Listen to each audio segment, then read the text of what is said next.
दोस्तों, एक महिला एसपी के पास में एक ही गांव से बहुत सारे शिकायत पत्र जा रहे थे और उन शिकायत पत्र में केवल सबकी एक ही बात लिखी थी कि हमारे गांव में जो भी लड़की जवान होती है वह प्रेग्नेंट हो जाती है। न जाने क्यों हो जाती है। न तो हमारी उस लड़की का किसी के साथ अफेयर चल रहा है, ना वह शादीशुदा है, कोई भी हमारे घर आता जाता भी नहीं है, लेकिन न जाने क्यों लड़कियां प्रेग्नेंट हो रही हैं। यह बात सुनकर के महिला एएसपी बड़ी परेशान हो जाती हैं और अचंभे में पड़ जाती हैं कि आखिर ऐसे कैसे हो सकता है।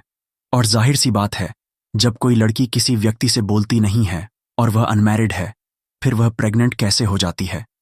ये विचार करके वह मैडम बहुत बड़ा एक्शन लेती हैं और उसी गांव में जाकर के उस बात की इंक्वायरी करती हैं कि आखिर ये लड़कियां कैसे प्रेग्नेंट होती हैं। फिर वह हकीकत क्या निकलती है और वह लड़कियां कैसे प्रेग्नेंट होती हैं, ये पूरी सच्चाई इस वीडियो के माध्यम से जानने का प्रयास करेंगे। दोस्तों, आज की जो सच्ची कहानी मैं आपको सुनाने के लिए जा रहा हूं, ये कहानी बहुत ही इंटरेस्टिंग है।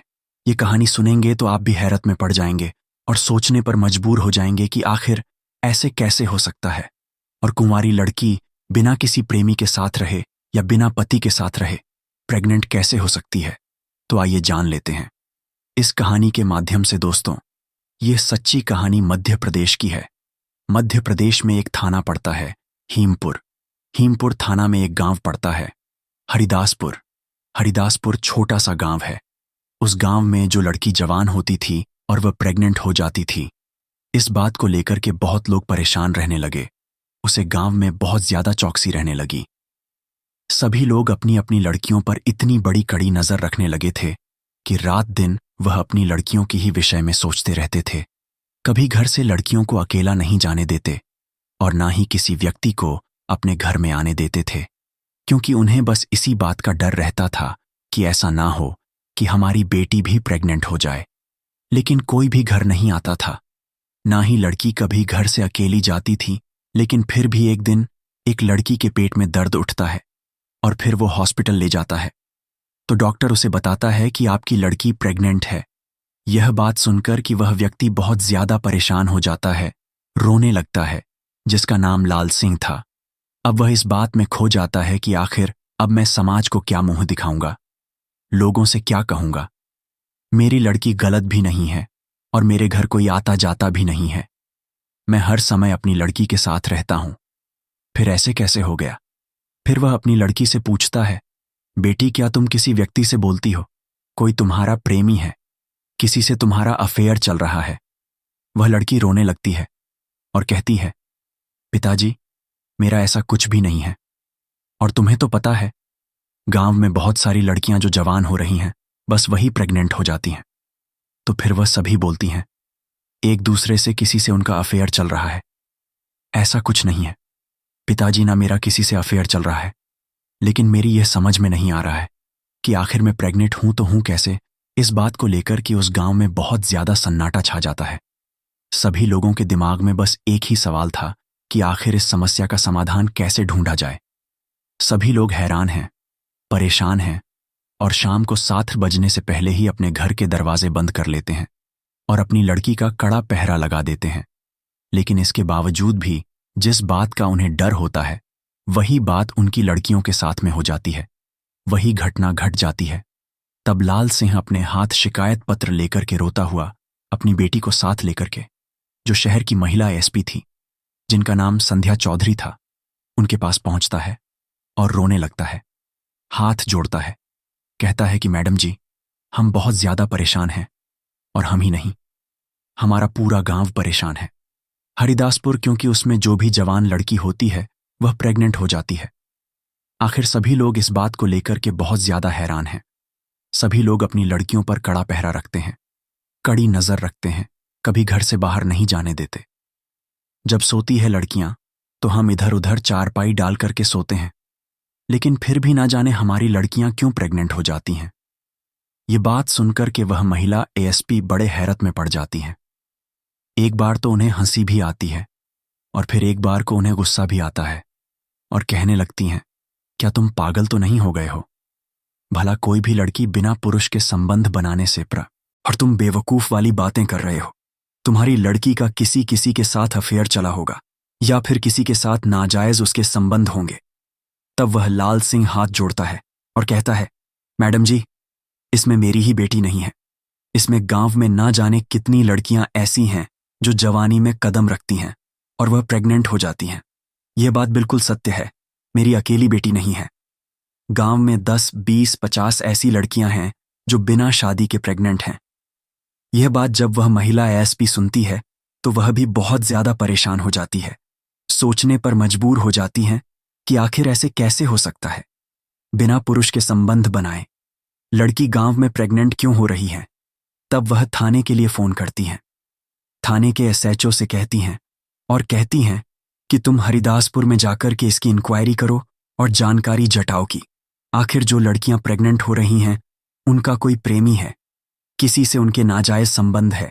फिर पुलिस जाती है और इंक्वायरी करती है तो सभी लोग एकत्र हो जाते हैं और पुलिस के सामने अपने दुखड़े सुनाने लगते हैं और कहने लगते हैं कि साहब, अगर एक बेटी की बात हो तब हम मान भी जाते हैं कि हाँ, बेटी हमारी गलत है, लेकिन जो भी लड़की हमारी जवान होती है और उसके पेट में दर्द होता है, हम उसका चेकअप कराते हैं हॉस्पिटल में ले जाकर के, तो फिर वह प्रेग्नेंट निकलती है। अगर एक ही बात होती तो मान लेते, लेकिन सभी लड़कियों का अफेयर कैसे हो सकता है। और फिर हम इतनी चौकसी रखते हैं, अपनी बेटी पर रात दिन नजर रखते हैं, कभी घर से बाहर अकेले नहीं जाने देते। जब रात को सोते हैं तब हम उन्हें अपने पास सुलाते हैं और कोई हमारे घर आता जाता भी नहीं है। इसी चक्कर से हमारे गांव में एक ऐसा माहौल बन गया है कि हम ना तो किसी के घर जाते हैं और ना किसी को अपने घर बुलाते हैं। इसी बात के डर की वजह से पुलिस यह बात सुनकर कि बहुत ज्यादा परेशान हो जाती है और फिर पुलिस लौट करके चली जाती है। और फिर जो और संध्या चौधरी एसपी होती हैं जिले की, उनसे पुलिस जाकर के कहती है, जो थाने के इंस्पेक्टर होते हैं वह कहते हैं, मैडम जी, हम भी इस बात को सुनकर के बड़े हैरत में हैं कि आखिर उस गांव के लोग सभी मिलकर के हमारे पास आए थे और उन्होंने कहा था कि हम अपनी लड़कियों पर बहुत ज्यादा पाबंदी रखते हैं और हमारी लड़कियों का किसी के साथ अफेयर भी नहीं है। और एक दो लड़की नहीं, उस गांव में 10, 20, 50 लड़कियां ऐसी हैं जो जवानी में कदम रखती हैं और प्रेग्नेंट हो जाती हैं। ये बात सुनकर के अब तो मैडम का भी दिमाग काम करना बंद कर देता है कि आखिर ऐसे कैसे हो सकता है। तब मैडम विचार करती हैं, जरूर तो कुछ बात होगी, या तो ये लड़कियां इस बात को छुपा रही हैं, या फिर जरूर इनका किसी के साथ अफेयर होगा, या फिर कोई और बात होगी। तभी वह मैडम कहती हैं, ठीक है, अगर तुम्हारे बस की बात नहीं है तो मैं स्वयं इस बारे में जानकारी जुटा लूंगी कि आखिर इन लड़कियों के साथ में ऐसा कैसे होता है। फिर महिला जो एसपी संध्या चौधरी होती है वह अपना भेष बदलती है और कंधे पर एक झोला टांग लेती है और ऐसे कपड़े पहन लेती हैं जैसे कि कोई मांगने वाली हो। उस हिसाब से वह मांगने वाली बन करके और उसी गांव में हरिदासपुर में पहुंच जाती है।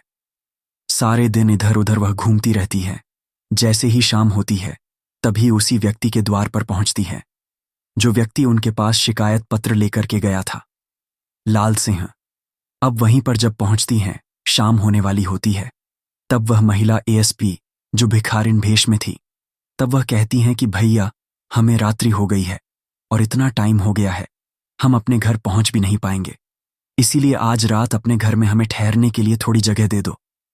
तब लाल सिंह कहता है, चलो कोई बात नहीं, तुम तो महिला हो, अगर कोई पुरुष होता तो मैं अपने घर में नहीं रुकने देता, क्योंकि हम लोग बहुत ज्यादा परेशान हैं, ना जाने ऐसा हमारे साथ क्यों हो रहा है। तब वह कहती हैं, कोई बात नहीं, हम तो तुम्हारी बेटी के समान हैं, तो फिर हमसे आपको क्या डर है। तभी वह लाल सिंह महिला एसपी को भिखारी समझ करके अपने घर में एक जगह पर चारपाई डाल देता है और कहता है कि आप इस पर सो जाइए, आपको जो भी खाना है मैं आपको यही ला करके दे दूंगा। अब लाल सिंह उस महिला के लिए लाकर के खाने में कुछ देता है, रोटी पानी, और वह खाती है। खाने के बाद में वह गेट के पास ही उस चारपाई पर लेट जाती है और लाल सिंह अपनी लड़कियों को लेकर के घर के अंदर जाकर के लेट जाता है। सभी लोग जब सो जाते हैं तो रात का 1 बज जाता है और मैडम चुपचाप उस घर से निकल करके आती हैं और गली में घूमने लगती हैं और ये देखने लगती हैं कि आखिर मैं यह देखूं कि नाइट में तो कोई व्यक्ति इन लोगों के घर में नहीं घुस। तभी वह इस तरह से गलियों में घूम ही रही थी। तभी उसे गांव के पास में एक झाड़ी थी और उस झाड़ी के पीछे एक बहुत बड़ा घर था। खंडहर पड़ा हुआ था। उसमें कोई व्यक्ति आता जाता नहीं था। तभी वह देखती हैं कि उसी खंडहर से दो शराबी निकल करके आ रहे थे और उनके हाथ पैर सीधे नहीं गिर रहे थे और वह झूमते हुए उन गलियों में आने लगे। तभी वह मैडम उनको देख करके एक साइड में हो जाती है, एक दीवार की आड़ ले लेती है। और वह क्या देखती हैं कि कुछ देर के बाद में जब एक जाता है तो वह मेन गेट के लिए खोल देता है। फिर वह दूसरा व्यक्ति भी घर के अंदर प्रवेश कर लेता है और फिर वहां से लगभग आधे घंटे के बाद वह घर से जैसे ही निकल करके व्यक्ति आता है, त्यों ही वह मैडम अपनी रिवॉल्वर उन व्यक्तियों के ऊपर तान देती हैं और कहती हैं कि अगर तुमने एक कदम बढ़ाया तो मैं तुम्हें यही गोली मार दूंगी, इसलिए चुपचाप यहीं खड़े रहो और तुम यह बताओ कि तुम लोग इस घर से निकल करके क्यों आए हो और इस घर में क्यों घुसे थे। यह बात सुनकर के वह व्यक्ति बड़े डर जाते हैं रिवॉल्वर देख करके, लेकिन जब उसकी हालत को देखते हैं कि यह तो कोई बेकार है, तब वह कहते हैं कि इस भिखरण के पास में रिवॉल्वर कहाँ से आई। तब वह उससे कहते हैं कि तुम हट जाओ, नहीं हम भी तुम्हें गोली मार देंगे। उनके पास कोई औजार नहीं था, लेकिन फिर भी मैडम को धमका रहे थे। लेकिन मैडम उन्हें डराने के लिए एक पैर बचा करके मारती है। तभी वह लोग उसे पैर की आवाज सुनकर के डर जाते हैं और वहीं रुक जाते हैं। जब गोली की आवाज जब गांव के लोग सुनते हैं तो एकदम से जल्दी जल्दी उठ जाते हैं और सभी लोग वहीं पर एकत्र हो जाते हैं जिस जगह पर वह मैडम उन शराबियों के ऊपर रिवॉल्वर ताने खड़ी थी।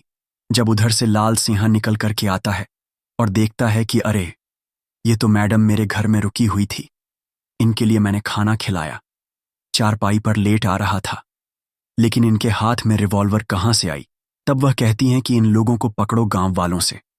तब वह गांव वाले सभी एकजुट करके आए हैं और दोनों लोगों को पकड़ लेते हैं। फिर मैडम थाने के लिए फोन करती है और फिर वहां से कई थानों की पुलिस वहां पर आ जाती है और उन शराबियों को गिरफ्तार कर लेती हैं। फिर मैडम कहती हैं कि मैं कोई भिखारी नहीं हूं, ना ही कोई भीख मांगने वाली थी।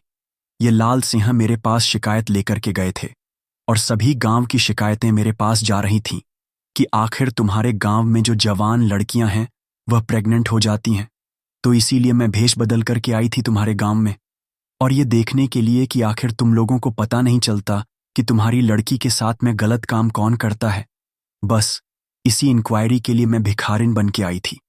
कहते हैं कि मैडम ने बड़ा अच्छा काम किया जो हमारे गांव में इन शराबियों को पकड़ा, लेकिन इस बात का खुलासा नहीं हो पाया था कि आखिर यह शराबी क्यों गुस्से थे। तब वह थाने लेकर के जाते हैं और थाने ले जाने के बाद में उनसे फिर पूछताछ की जाती है। पहले तो वह कुछ बताते नहीं हैं। जब पुलिस अपने हथकंडे से जब पूछती है कि आखिर यह बताओ कि तुम रात्रि के 1 बजे उस घर में क्यों घुसे थे, तब वो टूट जाते हैं। पुलिस की मार की वजह से और रोने लगते हैं और गिड़गिड़ा लगते हैं।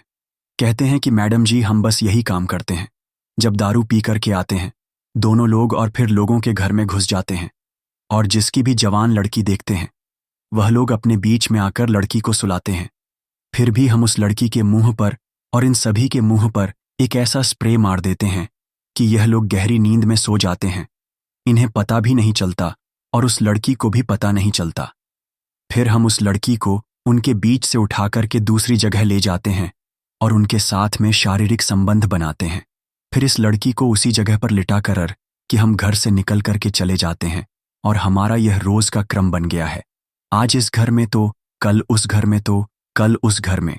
इस प्रकार से जब हम दोनों लोग इन लड़कियों के साथ शारीरिक संबंध बनाते हैं, इसी बीच यह लड़कियां प्रेग्नेंट हो जाती हैं। ये बात जब महिला एएसपी सुनती है तो फिर उनके तोते उड़ जाते हैं। सोचने लगती हैं कि ये लोग पूरे गांव की लड़कियों के साथ में ऐसा कर रहे हैं और किसी को भी पता नहीं है, किसी को भनक नहीं है इनके बारे में। अब वह बहुत ज्यादा टेंशन में पड़ जाती हैं। फिर लाल सिंह को बुलाती हैं और कहती हैं कि तुम तो यह कह रहे थे कि हमारी लड़की के साथ किसी पुरुष ने कुछ नहीं किया है। इनसे पूछो, यह तुम्हारी लड़की के साथ में दोनों लोग शारीरिक संबंध बना करके गए थे और इन्हीं के द्वारा तुम्हारी लड़की प्रेग्नेंट हुई है। वह सारी बात को स्वीकार कर लेता